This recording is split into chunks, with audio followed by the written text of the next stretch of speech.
ఆయన మనిషి ఎంత ముక్కుసూటిగా ఉంటారో కొంచెం ఆయన కవిత్వం కూడా ముక్కుసూటిగా కనిపిస్తుంది అన్నమాట. సాధారణంగా కవిత్వం అనేటువంటిది 3 లక్షణాలు ఉంటాయి. అభిధ, లక్షణ, వ్యంజన అని 3 రకాలు ఉంటాయి. ఈయన కవిత్వం చదివితే మనకు అభిధా లక్షణం కనిపిస్తుంది అన్నమాట. అంటే సామాన్యమైనటువంటి వాళ్ళకు కూడా అర్థమయ్యే పద్ధతిలో రాశారు.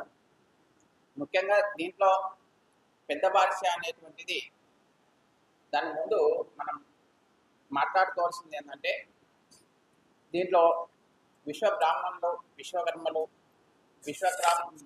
దాంట్లో ఉండేటువంటి పంచదాయుల గురించి దీనిలో రాశారు.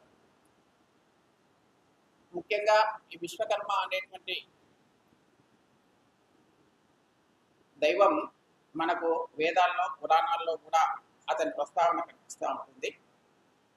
స్కంద పురాణంలోని నాగరకర్ణంలో ఇలా చెప్పబడింది: నభూమి నజలం చైవ నతేజో నచ వాయవః నచ బ్రహ్మ నచ విష్ణు నచ చంద్రార్క తారకః సర్వశూన్య నిరాలంబః స్వయంభూ విశ్వకర్మణః.